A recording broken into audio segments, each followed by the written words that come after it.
And these two young men and women were there to talk about the difficulties they were having in going to college. They both were smarter than could be in their high schools, top of their classes in high schools, and yet they really can't cope now in the universities. They can't cope because of these mental problems, emotional problems they're having. And sometimes they can't cope because of the physical problems. In fact, after this young woman told us about all of the trouble of motion, she said, and also, you know, I have to make sure that I know how to get to my class and where the back door is and where the ramp is and all, because, you know, I had my leg blown off in Iraq, and so I have a prosthesis, and sometimes I have to be in a wheelchair because sometimes I just can't walk that day. So all of these people that are coming back with these wounds of war, all the more reason that we cannot give up, that we cannot be tired. Here it is 7.5 years later after the war started in Afghanistan, 5.5 after the war started in Iraq. We are the ones that will make this war end. And we had hoped, you know, we'd hoped in 2006 that we could get it ended in 2007, no more funding for it. Now we'll be going into 2009. So it's incumbent on us. We are the people that will get this war ended. We are the ones that will put pressure on the next President of the United States to say, this must end. We demand that it ends, and we will be relentless until it ends. It will be relentless until we close Guantanamo, till we give proper rule of law trials for people that have been sitting, languishing in Guantanamo for 7.5 years. We won't stop until that Patriot Act is relooked and all of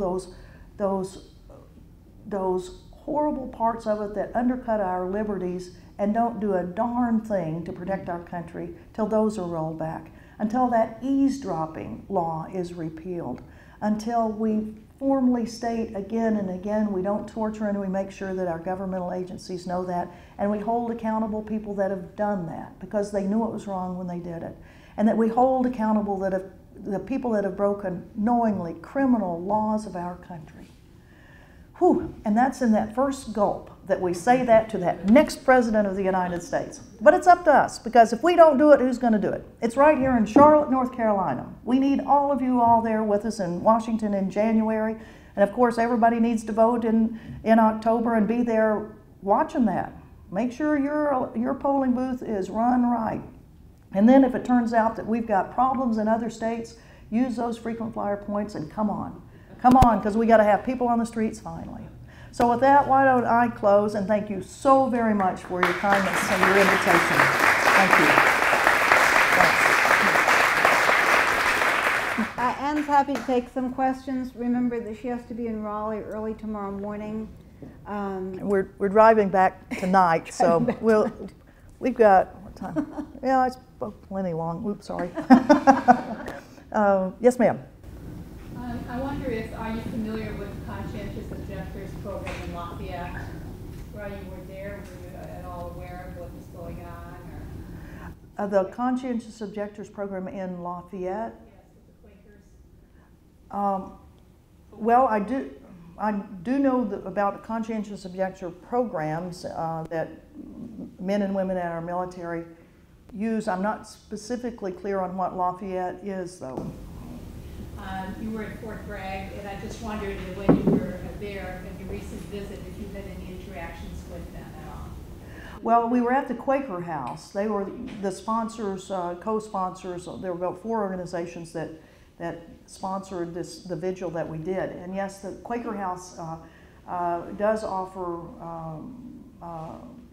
advice to people that are looking toward perhaps applying for conscientious objector status.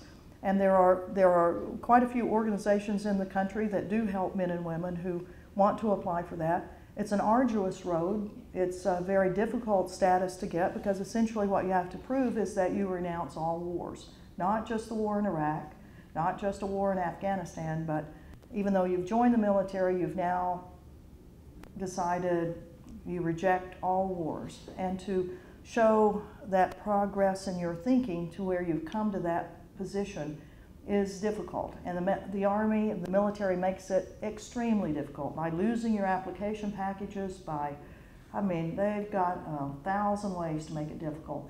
That said, there are some people who've battled the system all the way through and have obtained that status. But we have plenty more who are of that mind, who the military has said no to it. In fact, some men and women end up, during the application for that, they get assigned to Iraq.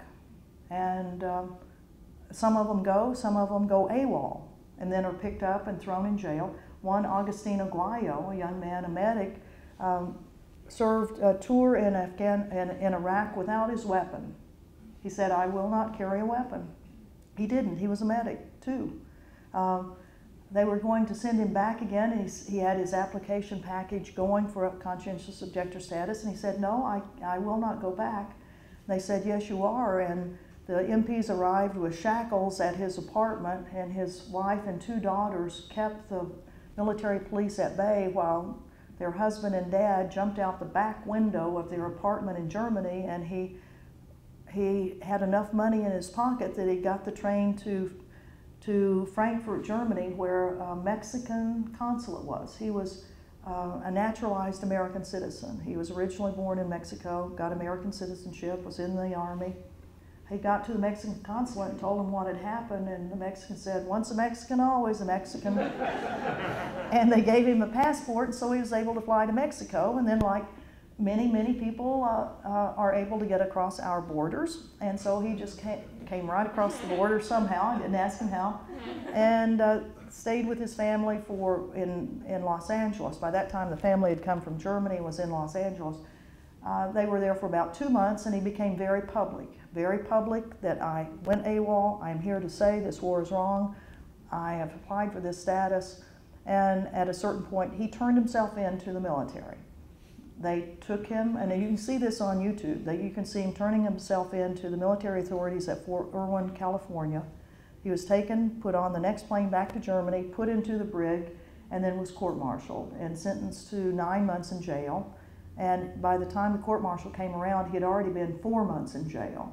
So he had another, 5 months. He is one of the most eloquent speakers, a soft-spoken guy, but boy, what determination. What he was willing to do to save his conscience. So if you want another speaker, Agustin Aguayo, along with Camilo Mejia, another young man, who was one of the very first people who said, "I will not go back to Iraq." And his statement of conscience of why he wouldn't go back to Iraq was really one of the reasons that I started collecting the stories of men and women of our military, men and women of our civilian government who were saying no to government policies. And those kind of came together in this little book that we have here. Yes, sir. And what do you say to the argument that if we leave Iraq, innocent people that are there would be massacred? We can't just, we need to keep propping them up because once we're there, we have to stay the course. What do you say to that argument? Well, you know, it is the basic argument we all mull over. What would happen? Our crystal balls are foggy on that. Nobody knows. But what we do know is that 5.5 years later, after we've invaded, that anywhere from 600,000 to 1.2 million Iraqis are dead.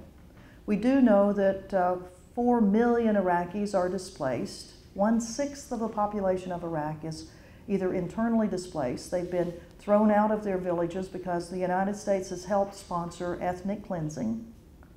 That's the reason the violence is going down, at least toward the U.S. You know, we're paying off all of these awakening councils, the Sons of Iraq. We pay them not to shoot at us. Those are the people that used to shoot at us, but no, we give them money, we give them weapons, we help them move out anybody they don't like. We cleanse the area, we build a wall around it.